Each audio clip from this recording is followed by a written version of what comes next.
Bear cub was buried beneath an avalanche of ice blocks. What this baby did was shocking. Let us know where you're watching from. If you love my content, consider supporting it with a super thanks. Also, don't forget to like and subscribe. It'll help us to remain in touch with amazing people like you. The mountain valley had a different feel that morning. Heavy snow draped itself over everything, and the air carried that strange stillness that comes before something breaks. Caleb Wright had noticed it too, the way the ice formations above their remote cabin seemed to groan more than usual. His wife Rachel had laughed at his concern, busy with their 11-month-old daughter Ivy. The baby was different that day too. Usually content to play with her wooden blocks near the fireplace, Ivy kept crawling toward the window, pressing her tiny palms against the frosted glass. She'd point at something outside, making those urgent sounds babies make when they desperately want to communicate but don't have the words yet. Rachel gently pulled her back each time, thinking she was just fascinated by the snow. Outside, a young bear cub played alone in the white expanse. The cub couldn't have been more than 4 months old, its dark fur standing out against the pristine snow. It rolled and tumbled, batting at falling snowflakes with its paws. The cub made soft huffing sounds as it played, completely unaware that the ice shelf above was weakening with each passing hour. Caleb had stepped outside to gather more firewood from their storage shed. The cold bit at his face immediately, and he pulled his scarf tighter. That's when he heard it, a deep rumbling that seemed to come from the mountain itself. He looked up just as the first chunks of ice began to break away from the shelf above. The rumbling turned into a roar as massive blocks of ice started cascading down the slope. The bear cub froze for a split second, its playful energy vanishing as the shadow of falling ice swept toward it. The cub tried to run, but the avalanche moved faster. Within seconds, tons of ice and snow crashed down, and the cub disappeared beneath the white chaos. The thunderous sound echoed through the valley before everything went eerily quiet again. Inside, Rachel had been folding laundry when the windows rattled. Ivy, who had been sitting quietly, suddenly started wailing, not her usual hungry or tired cry, but something more desperate. The baby crawled frantically toward the door, reaching up toward the handle she couldn't possibly reach. Caleb burst through the door, his face pale. "Did you feel that? The ice shelf broke loose. We need to check if anyone's hurt." He grabbed his radio to call the ranger station, but the signal was dead, not unusual in these remote areas during storms. Rachel tried to comfort Ivy, but the baby wouldn't stop crying. She kept pointing outside, her little face red with distress. "What's wrong with her?" Rachel asked, bouncing Ivy on her hip. The baby wriggled fiercely, still reaching for the door. Maybe she was scared by the noise, Caleb suggested, though he wasn't convinced. He looked out the window where the avalanche had settled. The snow and ice had piled up about 100 yards from their cabin, creating a small hill where there had been flat ground before. Ivy's cries grew more insistent. She managed to slide down from Rachel's arms and crawled determinedly toward the door again. This time, she pressed her face against the wooden panels, making small whimpering sounds that almost mimicked something else, something that made both parents stop and listen. "Do you hear that?" Rachel whispered. Through Ivy's cries, they could barely make out another sound. Faint, muffled, but unmistakably a cry for help. It wasn't human. Caleb pulled on his heaviest jacket and boots. "Something's trapped under that ice. I need to check." He grabbed a shovel from beside the door. "Be careful," Rachel called after him, still holding their struggling daughter. As Caleb approached the ice pile, the muffled sounds grew clearer. It was definitely an animal, and it sounded young. He started digging carefully, aware that the ice was unstable. Each shovelful revealed more compacted snow, and the cries grew slightly louder. Back in the cabin, Ivy had gone completely silent, her eyes fixed on the window. She pressed both hands against the glass, her breath fogging it up.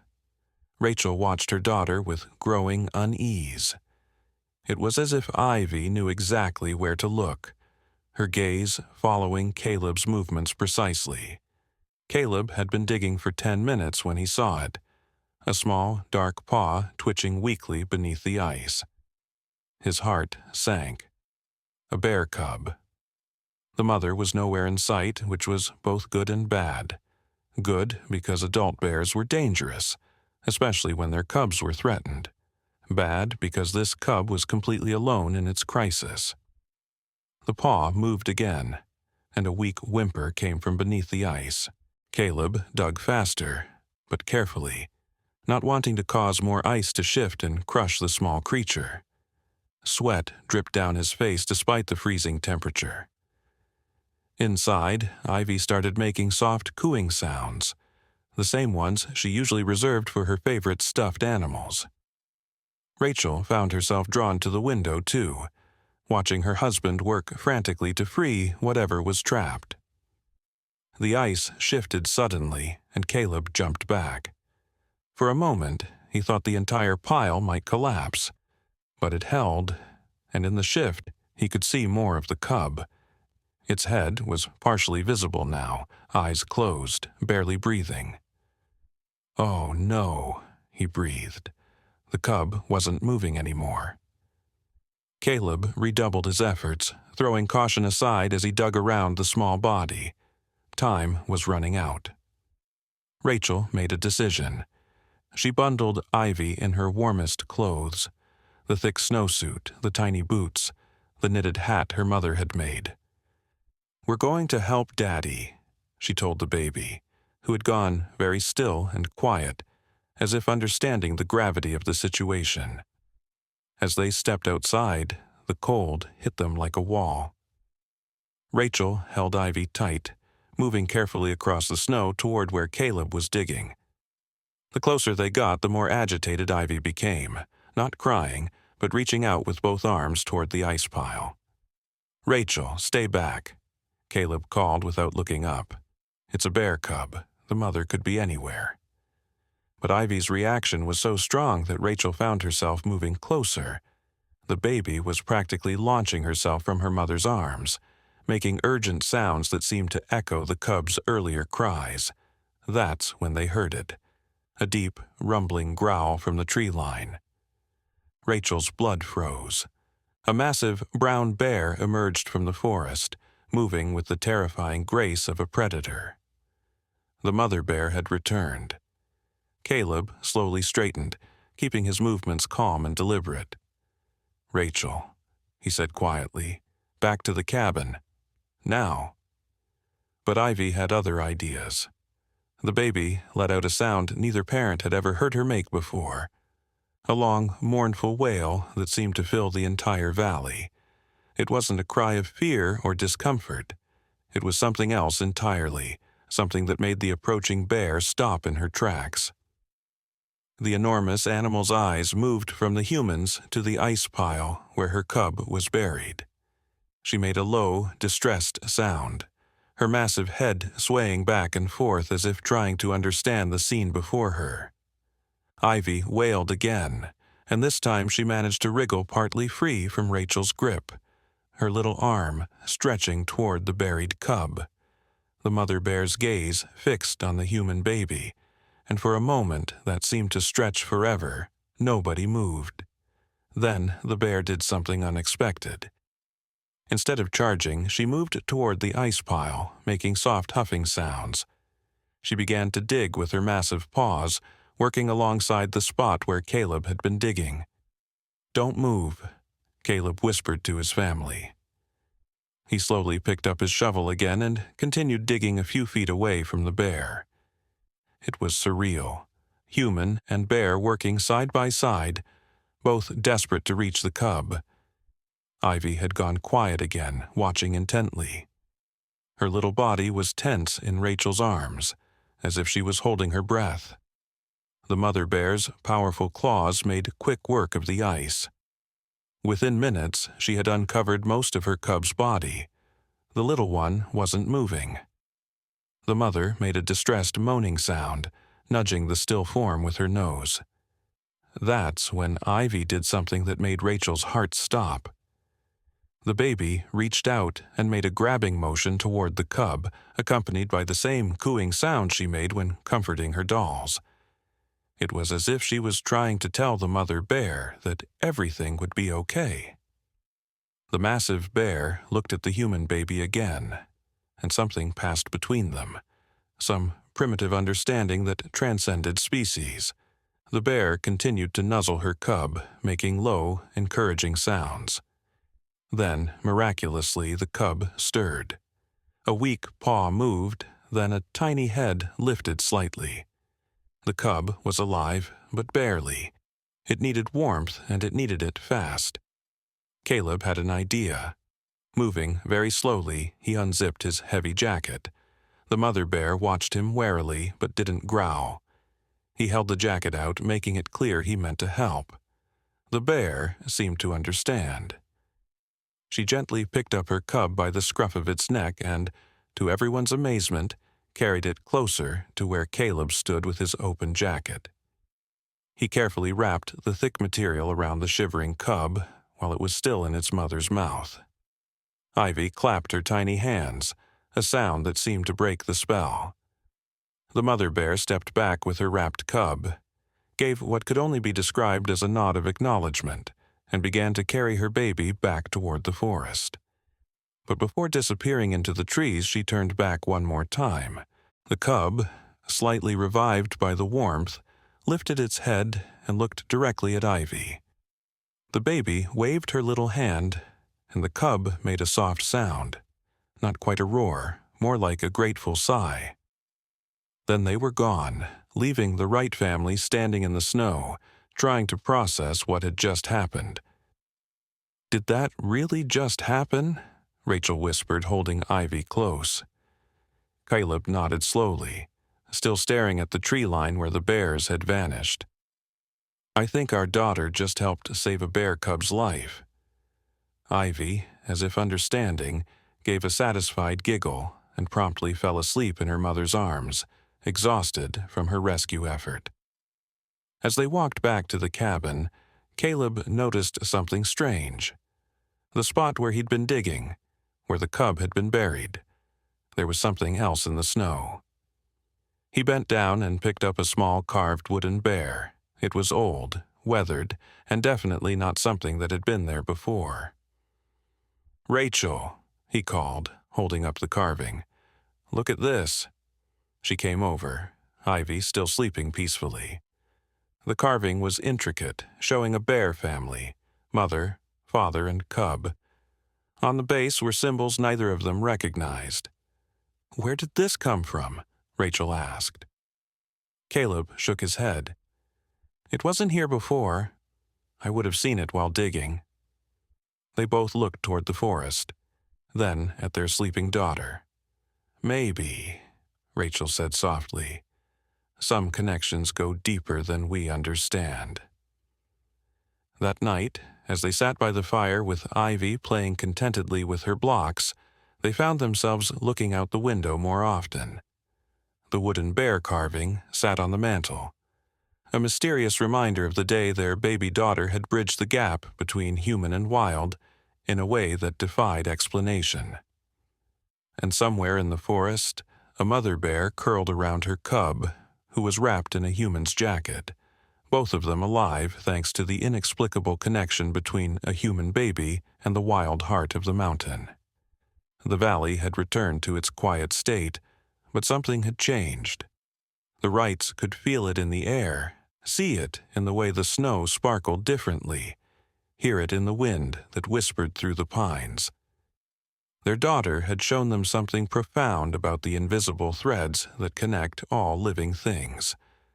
As Caleb added another log to the fire, he couldn't shake the feeling that this was just the beginning of something larger. The wooden bear seemed to watch them from the mantel, its carved eyes holding secrets and promises of mysteries yet to unfold. Outside, snow began to fall again, gentle and peaceful this time, and in the distance, carried on the wind, came the faint sound of a cub's contented rumble, warm, safe, and alive. The next morning brought an unexpected visitor. Rachel was feeding Ivy breakfast when she heard a soft scratching at the door. Not the usual sound of wind-blown branches, but something deliberate. Caleb was in the shower, so she cautiously peered through the window. Her heart skipped. The bear cub from yesterday sat on their doorstep, still wearing Caleb's jacket like an oversized coat. The little creature looked up at her with bright, curious eyes. No sign of its mother anywhere. "Caleb," Rachel called, trying to keep her voice calm. "You need to see this. Now." He emerged from the bathroom, hair still damp. "What's wrong?" Our jacket came back, with the cub still in it. They both stared through the window at the unusual visitor. The cub seemed perfectly content, occasionally pawing at the door like a neighborhood dog hoping for treats. Ivy, from her high chair, started making excited sounds and pointing. "Where's the mother?" Caleb wondered aloud, scanning the tree line. The forest was quiet, too quiet. That's when they noticed something else. The cub wasn't alone. Sitting beside it was a small bundle wrapped in what looked like bark and leaves. The cub kept nudging it toward the door with its nose. "Is it bringing us something?" Rachel whispered. Caleb slowly opened the door just a crack. The cub didn't run. Instead, it pushed the bundle forward with its paw, then sat back expectantly. Up close, they could see the cub was doing much better than yesterday. Its eyes were bright, and despite the oversized jacket, it moved with youthful energy. Ivy nearly launched herself from the high chair, reaching desperately toward the cub. Rachel had to hold her back as Caleb carefully picked up the bundle. Inside were berries. Winter berries that grew high in the mountains, the kind humans rarely found. But there was something else, too. A piece of paper, old and yellowed. "This is impossible," Caleb muttered, unfolding the paper. It was a map, hand-drawn, showing their cabin and marking several locations in the surrounding forest with symbols. The cub made a soft huffing sound and stood up. It walked a few steps toward the forest, then looked back, clearly expecting them to follow. "I think it wants to show us something," Rachel said. "We're not following a bear cub into the forest," Caleb replied, though his voice lacked conviction. The map in his hands seemed to pulse with possibility, but Ivy had other ideas. She was squirming so hard that Rachel had to set her down. Immediately, the baby crawled toward the door, babbling excitedly at the cub. The two young creatures seemed to share a moment of understanding. The cub turned and began walking slowly toward the trees, stopping every few steps to look back. Ivy followed as far as the doorway, then sat down and began to cry. Not her usual wail, but something more mournful, almost like she was calling to the cub. "We're really doing this, aren't we?" Rachel sighed, already reaching for their coats. They bundled up quickly, Caleb tucking the map into his pocket.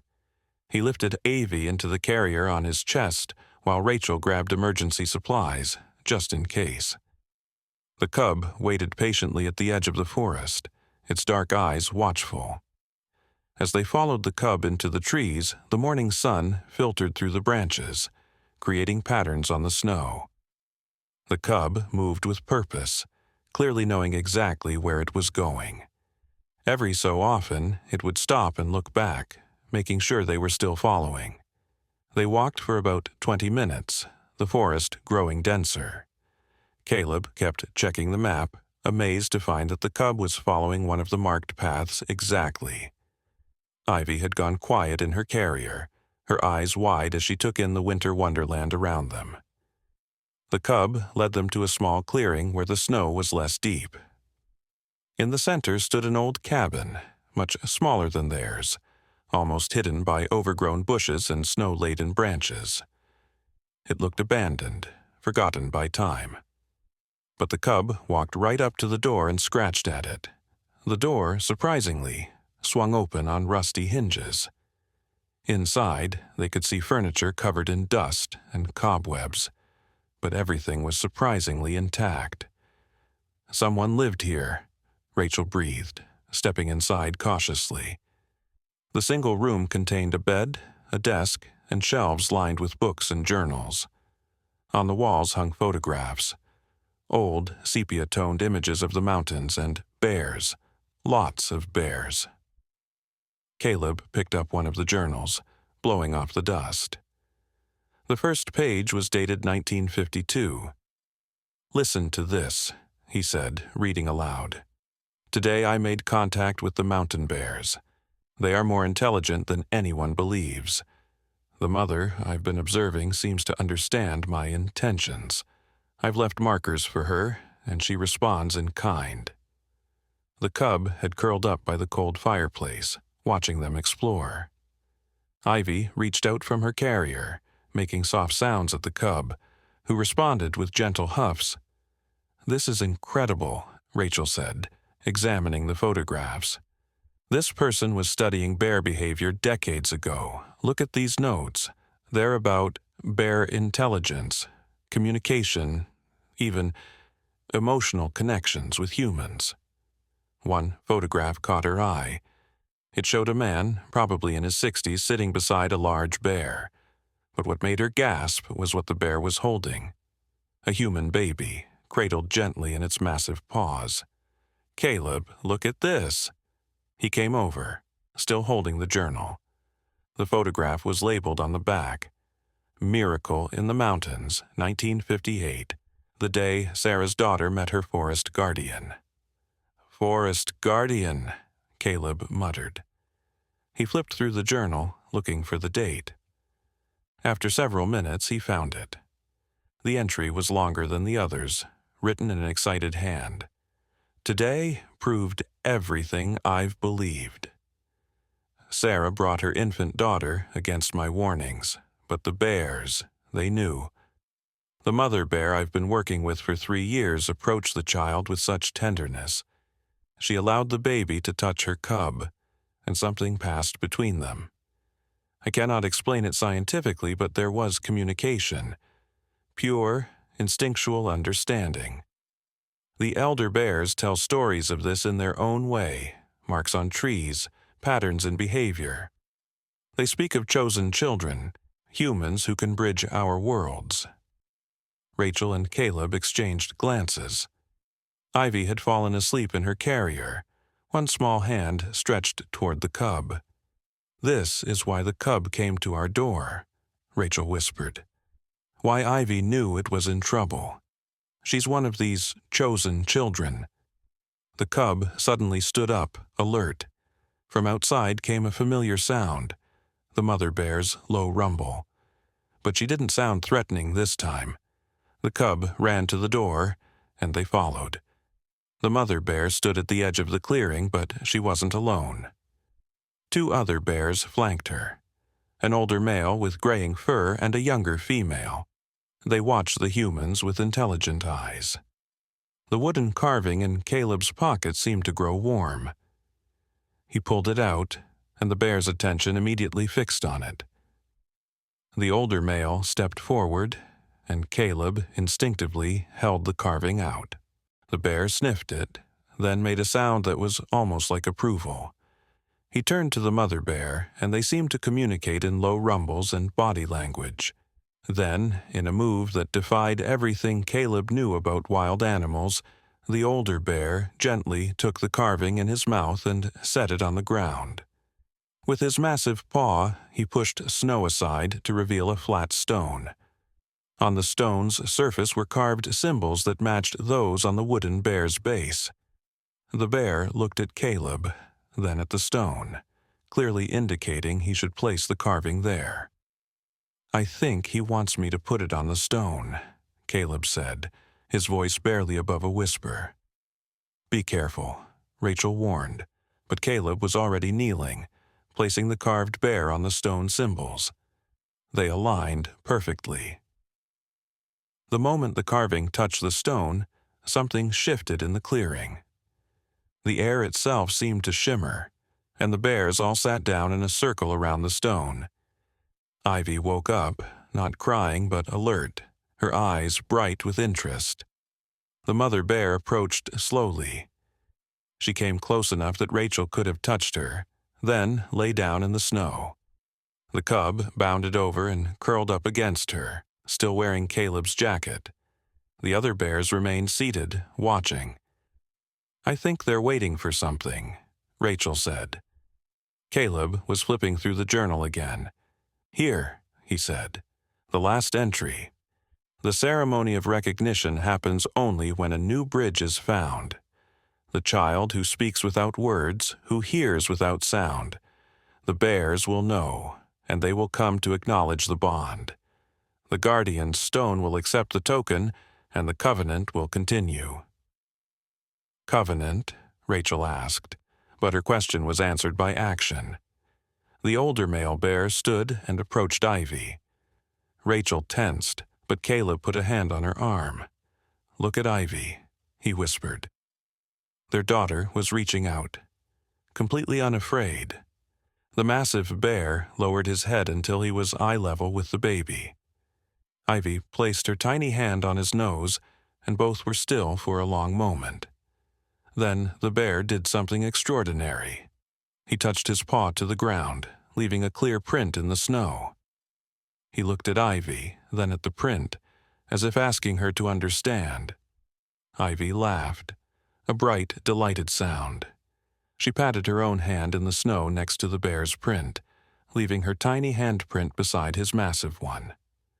The bears all made low, harmonious sounds, not quite growls, more like humming. The wooden carving on the stone began to glow faintly, though that could have been a trick of the morning light. The mother bear stood and retrieved something from behind a tree, another bundle, larger than the morning's gift. She carried it to Rachel and set it down gently. Inside were more photographs, more journals, and a small wooden box. Rachel opened the box with trembling hands.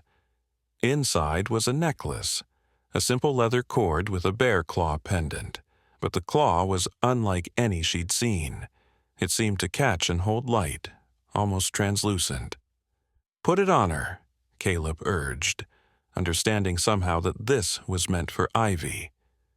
As Rachel fastened the necklace around their daughter's neck, the bears began to move. They formed a line and walked past the family, each one pausing to look at Ivy. The cub was last, and it stopped longest, touching its nose to Ivy's outstretched hand. Then, as suddenly as they had come, they melted back into the forest. But just before disappearing, the mother bear looked back one last time. In her eyes was a promise. They would meet again. The family stood in the clearing, surrounded by mysteries they were only beginning to understand. The abandoned cabin held more secrets, the journals more stories, and their daughter wore an ancient necklace that seemed to pulse with its own warmth. "What do we do now?" Rachel asked, holding Ivy close. Caleb looked at the cabin, at the journals in their bundle, at the stone where the carved bear still sat. "I think we learn," he said. "We read these journals, understand what this man discovered, and we prepare." "Prepare for what?" "For whatever Ivy is meant to do. She's connected to them now, to this place. We're part of something bigger than we understood." As they walked back through the forest, following their own footprints in the snow, Ivy played with her new necklace. The claw caught the sunlight filtering through the trees, sending little rainbows across the snow. Behind them, the abandoned cabin waited, full of secrets and stories. That night, as they read through the first journal by firelight, they began to understand the magnitude of what had happened. The man who had lived in that cabin, Theodore Walsh, had spent 40 years documenting an ancient connection between certain humans and the mountain bears. He wrote of children born with the gift, of bears who served as protectors and guides, of a balance that had existed for generations. "Look at this," Rachel said, pointing to a passage. "He says the bears can sense when the mountain is in danger. They've been guardians of this land for centuries, and they choose human partners to help them. It's not random, it's bloodlines, but not just genetics. It's something deeper." Caleb turned the page and found a family tree. Names and dates going back 200 years, with small bear symbols next to certain names. At the bottom, freshly penciled in a shaky hand, was their own family name, Wright. "He knew about us," Caleb breathed. "Or at least about Ivy. Look at the date, it's just a week before he died. He must have known she was coming." Ivy, playing on her blanket nearby, suddenly looked up. She pointed at the window and made a sound they were beginning to recognize. Her bear call. Outside, in the moonlight, a familiar silhouette moved past. The cub, still wearing Caleb's jacket, was patrolling their cabin. "I think we have a guardian," Rachel said softly. The wooden bear on the mantel seemed to agree, its carved eyes reflecting the firelight. The mysteries were deepening, but one thing was clear. Their daughter was part of something ancient and important. The mountains had claimed her as their own, and the bears had acknowledged her as a bridge between worlds. As they prepared for bed, Caleb secured the doors and windows out of habit, though he suspected they were now under protection far more ancient and effective than any lock.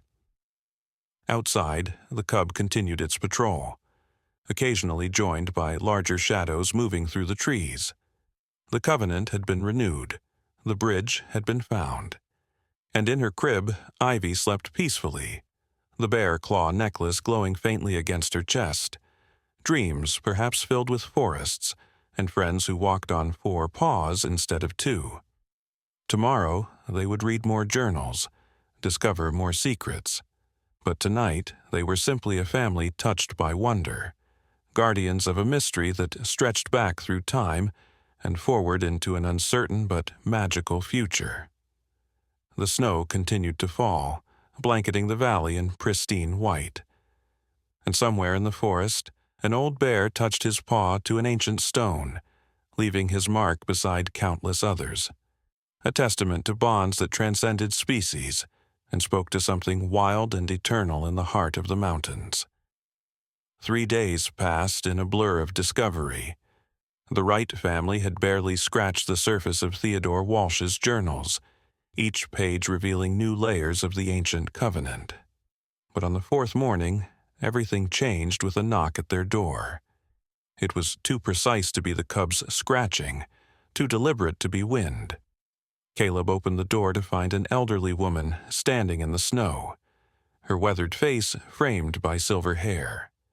She wore a coat that looked handmade, decorated with patterns that seemed familiar. "You found Theodore's cabin," she said without preamble. Her eyes, sharp despite her age, fixed on Ivy in Rachel's arms. "And I see the bears have chosen again." "Who are you?" Caleb asked, though somehow he already knew this visit was connected to everything that had happened. "Margaret Walsh. Theodore was my uncle." She stepped inside when they gestured, her movements careful but determined. "I've been waiting for you to find the cabin. The bears told me, in their way, that a new bridge had been recognized." Rachel offered her tea, which Margaret accepted gratefully. As she settled into their worn armchair, her eyes never left Ivy, who was playing with her bear claw necklace. "You said the bears told you?" Rachel ventured, sitting across from their unexpected guest. Margaret smiled, an expression full of secrets. "Theodore taught me to read their signs when I was younger than your little one. The marks on trees, the patterns in their movements. Yesterday, I found fresh marks on the boundary stones, the ones that have stood for 300 years. The bears only mark those stones when a new covenant bearer is chosen." She reached into her bag and pulled out a leather-bound book, different from the journals they'd been reading. This one was older, its pages yellowed with age. "This is the original record," Margaret said, placing it carefully on the coffee table. "Started by my ancestor Samuel Walsh in 1724. He was the first to document the covenant, though the connection goes back much further." Caleb opened the book carefully. The first pages were written in fading ink, the language archaic but readable. It told of a harsh winter when Samuel's infant daughter had wandered into a blizzard. She was found 3 days later, alive and warm, sleeping between 2 bears in a cave. "The bears had kept her alive," Margaret continued, "fed her honey and berries, kept her warm with their bodies. When Samuel found them, the bears didn't attack. They waited for him to understand. That was the first recorded choosing in our family line. But we're not Walshes," Rachel pointed out. Margaret's eyes twinkled. "Names change through marriage, but blood remembers. Your grandmother, Caleb, Eleanor Mason, before she married, she was a Walsh. Theodore tracked the bloodlines carefully. He knew one day the gift would resurface." As if understanding the conversation, Ivy crawled over to Margaret and held up her arms. The old woman lifted her carefully, and Ivy immediately reached for a pendant hanging around Margaret's neck. Another bear claw, ancient and worn smooth by generations of handling. "She knows," Margaret whispered. "They always know their own kind." A scratching at the door interrupted them. The cub was back, but this time it wasn't alone. Through the window, they could see the mother bear and several others waiting in the yard. Their usually wild eyes held an unusual urgency. "Something's wrong," Margaret said, standing quickly despite her age. She handed Ivy back to Rachel and went to the door. The moment she opened it, the cub burst in, still wearing Caleb's now filthy jacket. It ran straight to Ivy, making distressed sounds. The mother bear remained outside, but was clearly agitated, pacing back and forth. Margaret stepped out and approached the mother bear without fear. They seemed to communicate, Margaret watching the bear's movements, the bear making specific gestures with her head and paws. "There's danger," Margaret announced, coming back inside. "The bears have been tracking something, someone, in the mountains. Poachers, from what I can understand. But not ordinary ones. These people know about the Covenant bears. They're hunting specifically for them." Caleb felt his blood run cold. Hunting them? Why? "The Covenant bears are different," Margaret explained quickly. "They live longer, they're more intelligent. In certain circles, their pelts are worth fortunes. Their claws," she touched her pendant, "are believed to hold power. Theodore spent years keeping their secret, but somehow word has gotten out." The mother bear made a low, urgent sound. More bears were arriving. Caleb counted at least 6 now, all focused on their cabin. "They're gathering the clan," Margaret said. "This is serious. The last time this many bears came together was in 1943, when Theodore's father faced down a group of hunters who discovered the truth." Ivy started crying. Not her usual baby cries, but something that sounded almost like the bear's distress calls. The cub pressed against her, trying to offer comfort. "We need to move," Margaret decided. "The bears want us to go with them. There's a place, a sanctuary deep in the mountains, sacred ground where the covenant was first formed. If the poachers are coming, that's where we need to be." "Wait," Rachel protested. "We can't just take our baby into the wilderness because—" Her words were cut off by the crack of a rifle in the distance. The bears immediately formed a protective circle around the cabin, the mother bear positioning herself directly in front of the door. "They're closer than I thought," Margaret said grimly. She pulled out an old radio from her bag. "I need to call the ranger station, but we also need to move. Now." As she made the call, Caleb and Rachel quickly packed essentials: warm clothes for Ivy, food, water, first aid supplies. The journals and the ancient book went into Caleb's backpack. Outside, the bears waited with eerie patience, their formation never wavering. "Rangers are 40 minutes out," Margaret reported. "We can't wait that long. The bears know these mountains better than any human. We follow them." Another shot, closer this time. They could hear voices now, men shouting coordinates, the static of radios. Professional hunters, not local poachers. They bundled Ivy into her carrier on Caleb's chest. The moment they stepped outside, the bears began to move.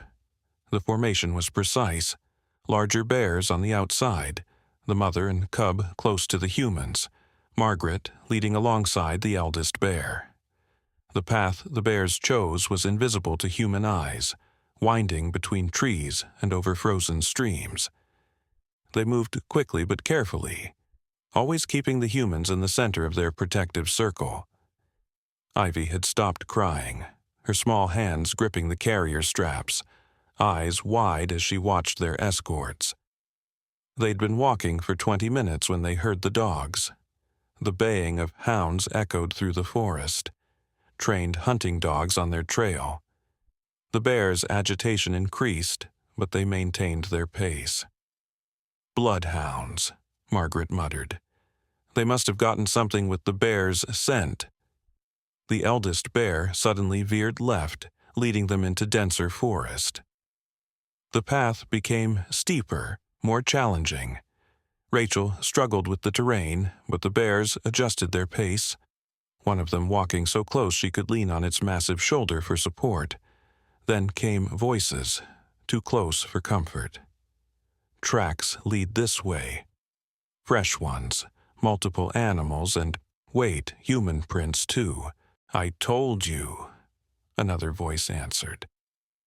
"The Walsh woman knows where they are. She's probably leading us right to them." Margaret's face hardened. "They've been watching me, following me." She turned to Caleb and Rachel. "I'm sorry, I didn't know." The bears suddenly stopped. They'd reached a river, partially frozen, but with dark water rushing beneath the ice. The eldest bear tested the ice carefully, then looked back at them. "We have to cross," Margaret said. "It's the only way to the sanctuary." The ice creaked ominously under the bear's weight, but held. They formed a chain, each bear stepping exactly where the one before had stepped, creating a tested path.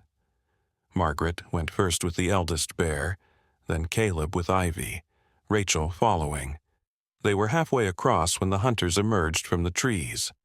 5 men, heavily armed, with 4 large dogs straining at leashes.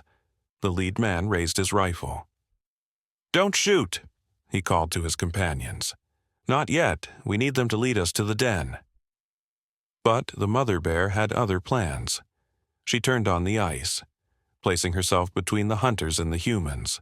Her roar echoed across the frozen river, primal and furious. The other bears followed suit, creating a living wall.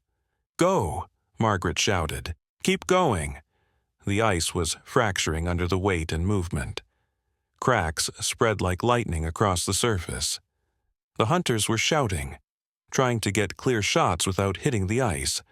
The dogs were barking frantically. That's when Ivy did something extraordinary.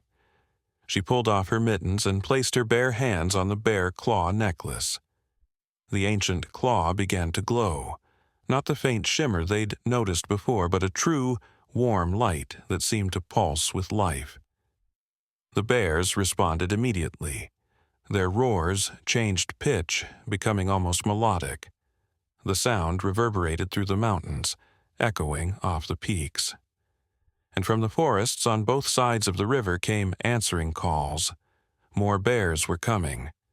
Not just a few, dozens. They emerged from the trees like shadows given form, surrounding the hunters. The men's confidence evaporated as they realized they were vastly outnumbered. "Fall back!" the lead hunter shouted. "Fall back now!" But the bears weren't attacking. They simply stood there, an army of silent guardians, watching, waiting. The mother bear maintained her position on the ice, which was now dangerously unstable. "Come on," Margaret urged, pulling them toward the far shore. They made it to solid ground just as the ice where they'd been standing gave way with a tremendous crack. The hunters retreated, dragging their terrified dogs with them. The bear army followed at a distance, ensuring they left. The mother bear was the last to leave the ice, backing away slowly, never taking her eyes off the fleeing men. Once safe on the far shore, they didn't stop. The bears reformed their protective circle and continued up the mountain. The path grew steeper, the air thinner. They climbed for what felt like hours, Ivy's necklace continuing to glow softly. Finally, they crested a ridge and saw it. A valley hidden in the peaks, invisible from below. In the center stood a circle of ancient stones, each one carved with symbols that matched those on the wooden bear and in the old book. This was the sanctuary Margaret had spoken of. The bears led them into the stone circle.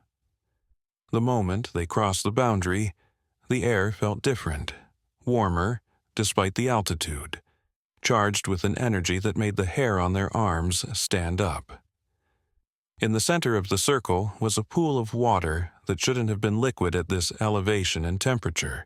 It was perfectly clear, reflecting the sky like a mirror.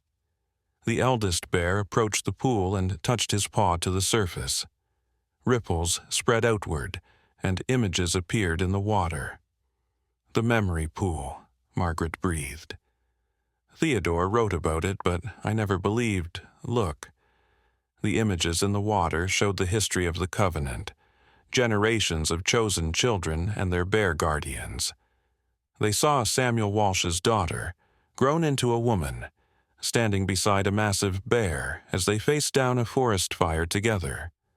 They saw Theodore as a young man, learning the bear's language of movement and sign. They saw other families, other bloodlines, all connected by the ancient promise. Then the images shifted to show Ivy, not as she was now, but older. A young woman standing in this same circle, surrounded by bears, her hair flowing in mountain wind.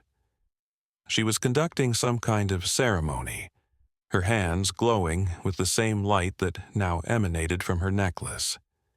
The images suggested a future where the Covenant not only survived, but grew stronger.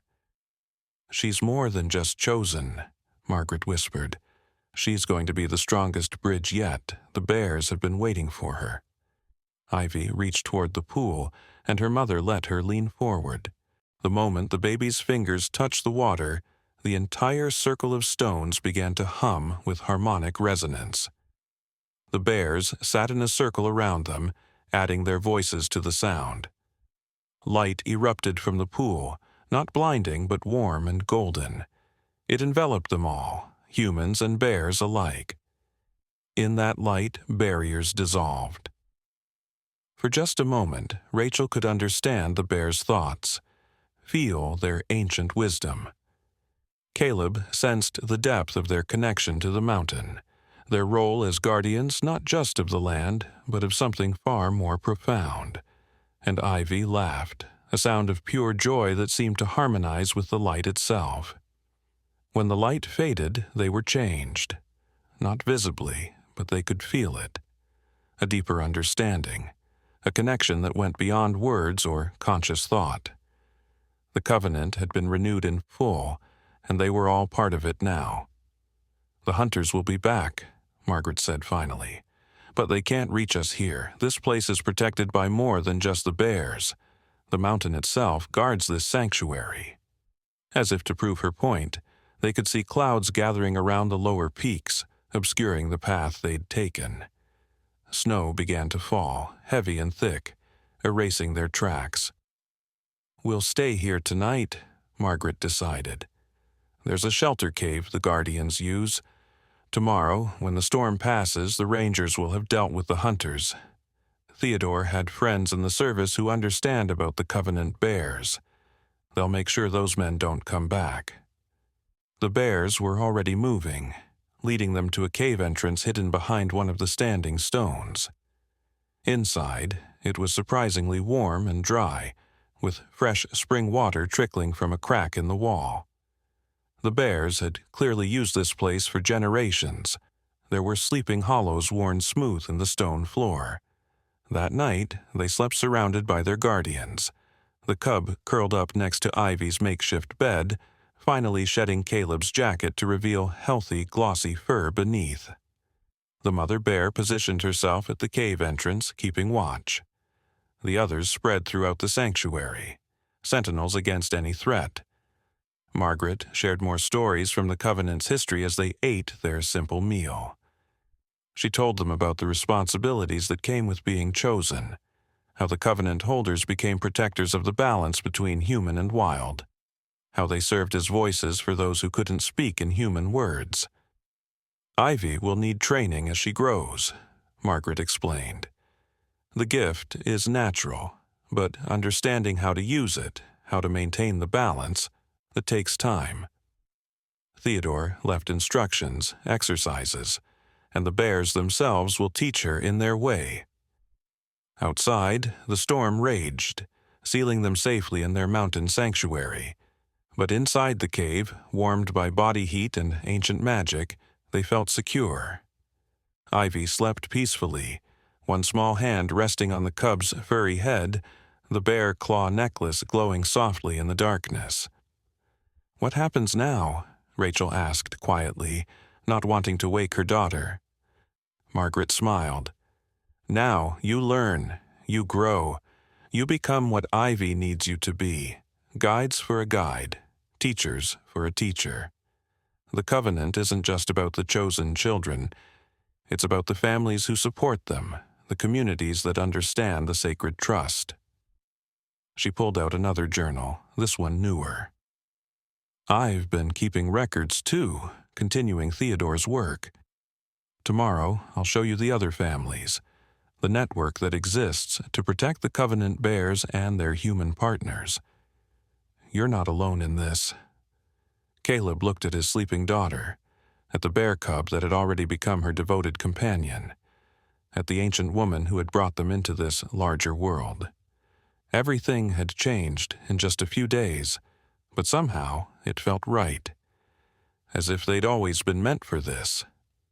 The wind howled outside, but they were safe in their sanctuary, protected by ancient promises and legendary guardians. Tomorrow would bring new challenges, new revelations. But tonight, they were exactly where they needed to be.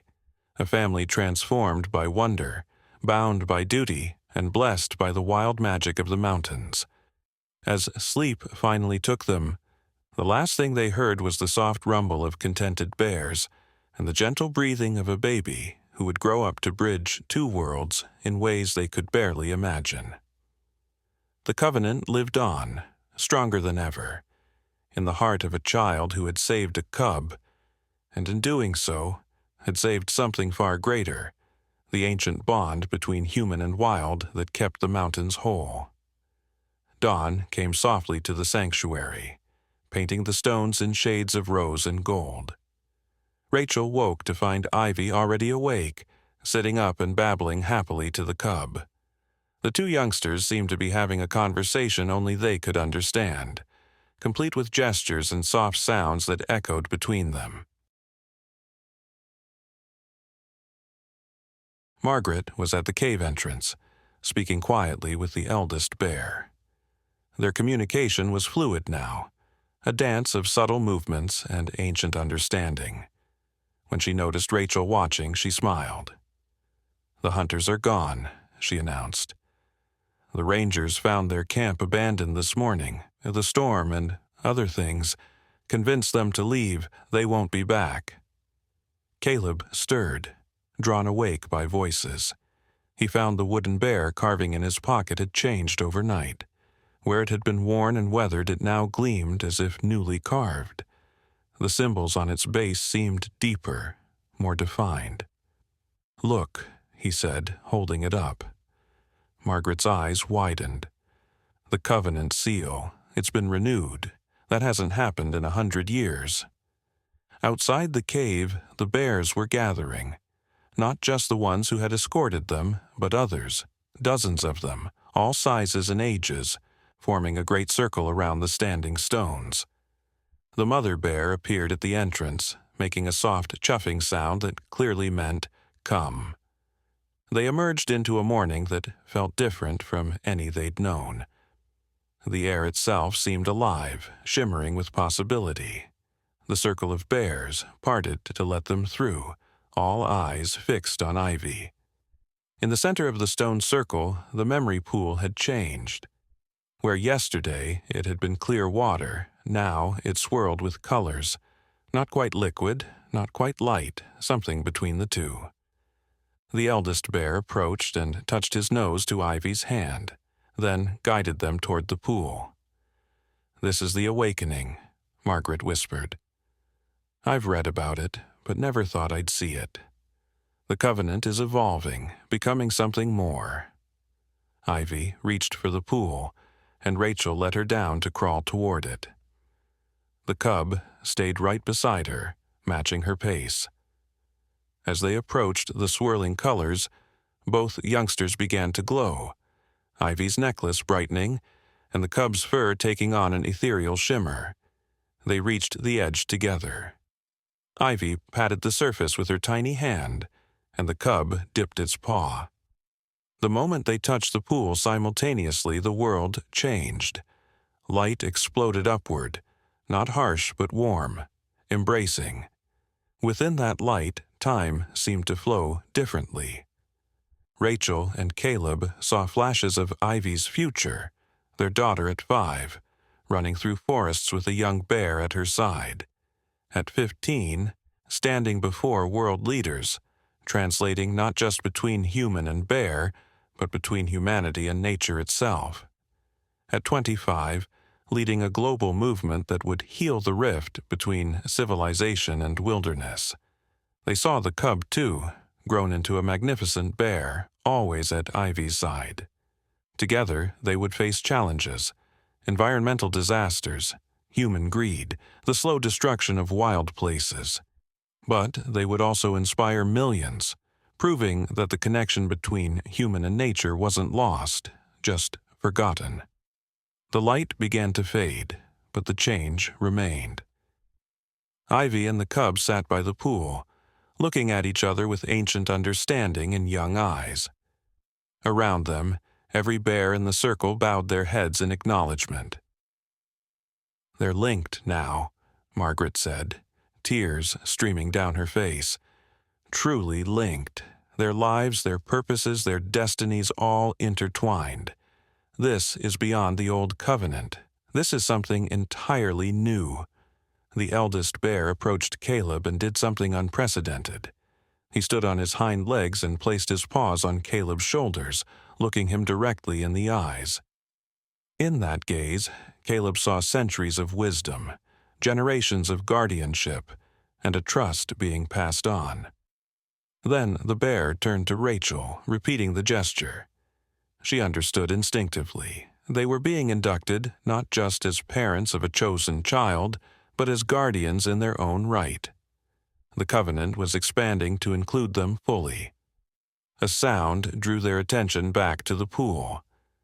The swirling colors had settled into a perfect mirror surface again, but now it showed not the past or future, but the present, the world beyond their sanctuary. They saw forests being cleared, oceans full of plastic, cities expanding into wilderness. But they also saw people working to heal the damage, children learning to love nature, communities coming together to protect wild places. "This is why," Margaret said softly. "This is why the covenant evolved. The old ways aren't enough anymore. We need bridges who can speak to the modern world, who can use technology and tradition together. Ivy and her companion will grow up in both worlds, comfortable in each, able to translate between them in ways we can't imagine." The mother bear came to Ivy then, nuzzling her gently before turning to her cub. She touched noses with her offspring, a gesture that seemed both blessing and farewell. Then she looked at Rachel and Caleb, and in her eyes was perfect trust. She was giving them her cub, knowing it would be safe, knowing it was meant for something greater. "We should go home," Caleb said finally. "Start preparing for whatever comes next." Margaret nodded. "I'll come with you for a while. There's so much to teach, so much to share, and you'll need to meet the others, the network of families who've been waiting for this day." As they prepared to leave the sanctuary, each bear came forward to touch Ivy or the cub, a farewell that was also a promise. They would be watching, waiting, ready to help when needed. The mountains would always be a safe haven, the sanctuary always open to them. The journey down was different from the climb up. The path seemed clearer, the way easier. Bears appeared at intervals, guiding them along safe routes, disappearing into the forest once they'd passed. It was as if the entire mountain was escorting them home. When they finally reached their cabin, they found it transformed. The bears had been there. The yard was cleared of snow in perfect patterns, fresh firewood stacked by the door, and on the porch sat several bundles wrapped in leaves and bark. "Gifts," Margaret explained, "traditional covenant offerings. Herbs for healing, stones for protection, seeds for planting. The bears are providing for their chosen family." Inside, everything was as they'd left it, but it felt different. The wooden bear on the mantel seemed to watch over them more actively. The photographs on the walls appeared more vivid. Even the furniture seemed to hold new meaning, as if the cabin itself had been inducted into the covenant. That night, as they sat around their fire with Margaret sharing stories and Ivy playing with her cub companion, Caleb and Rachel marveled at how much had changed. Less than a week ago, they'd been an ordinary family in an isolated cabin. Now they were part of something ancient and vital, guardians of a bond that might help save the world. "Will it be dangerous?" Rachel asked, watching Ivy and the cub curl up together for sleep. "Her path?" Margaret considered the question carefully. "Yes," she said finally, "but she won't be alone. She'll have her companion, her family, the Covenant network, and the bears themselves.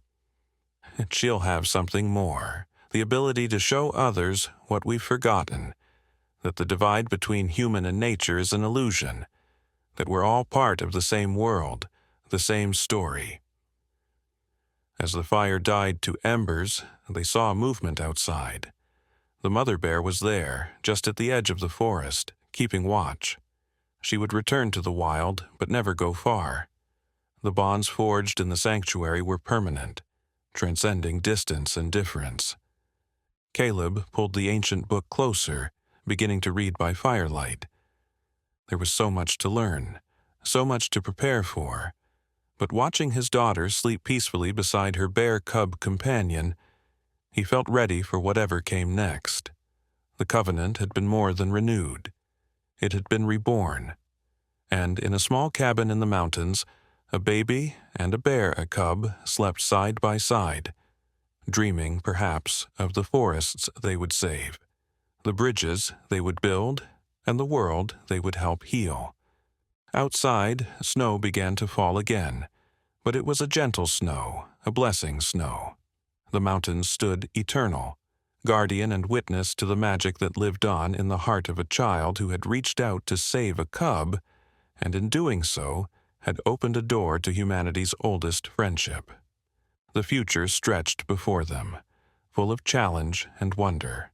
But for now, in this moment, all was perfect. The covenant lived. The bears watched. And love, simple, pure, and powerful, bound them all together in an embrace as old as time and as young as tomorrow's dawn. As Margaret had said, they were not alone. They never would be again. For in choosing to save one small life, they had become part of something infinitely larger, a living bridge between worlds, a hope for the future, a promise that the wild heart of the world would never be forgotten. The cub's soft breathing matched Ivy's perfectly. 2 hearts, 2 species, 1 destiny. The greatest adventure of their lives had only just begun.